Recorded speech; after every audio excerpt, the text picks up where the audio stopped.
जिस राजा के पास सच के सिवा कुछ नहीं बचा था, वही राजा देवताओं की परीक्षा में सबसे ऊपर निकला। ये कहानी है उस राजा की जिसने सच के लिए अपना सब कुछ बेच दिया। आज की कथा है राजा हरिश्चंद्र की। प्राचीन भारत में एक ऐसा राजा था जिसका नाम आज भी सत्य का प्राय माना जाता है, राजा हरिश्चंद्र। उनके राज्य में ना डर था ना अन्याय, क्योंकि राजा का एक नियम था, जो कह दिया वही अंतिम। यह बात देवर्षि नारद के कानों तक पहुंची और फिर ऋषि विश्वामित्र ने निश्चय किया, मैं इस राजा की सत्य की परीक्षा लूंगा। एक दिन विश्वामित्र आए और बोले, राजन, मुझे आपका पूरा राज्य चाहिए। ये बात सुनकर पूरा दरबार सन्न रह गया। राजा हरिश्चंद्र ने एक पल सोचा और बोला, यदि मैंने वचन दिया है तो राज्य आपका। राजा ने अपना सिंहासन छोड़ दिया, महल छोड़ा, पर सत्य बिल्कुल नहीं छोड़ा। लेकिन विश्वामित्र रुके नहीं। उन्होंने कहा, राज्य काफी नहीं, दक्षिणा भी चाहिए। अब राजा के पास कुछ भी बचा नहीं था। तो हरिश्चंद्र ने अपनी पत्नी तारा और पुत्र रोहित को साथ लिया और खुद को दास बनाकर बेच दिया। कई वर्षों बाद हरिश्चंद्र पहुंचे काशी की शमशान भूमि में।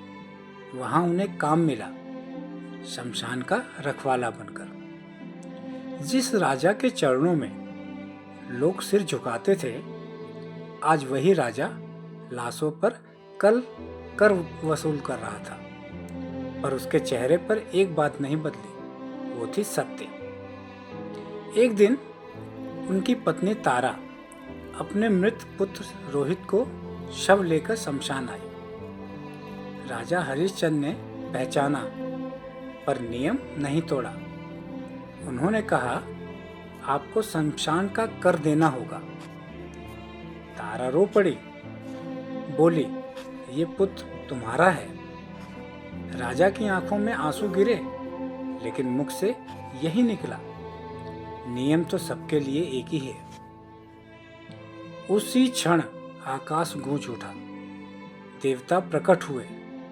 ऋषि विश्वामित्र ने कहा, राजन, आज आपने सिद्ध कर दिया कि सत्य केवल बोलने की चीज नहीं, जीने की शक्ति है। फिर क्या था, उनका पुत्र जीवित हो उठा, राज्य वापस मिल गया, सम्मान लौट आया।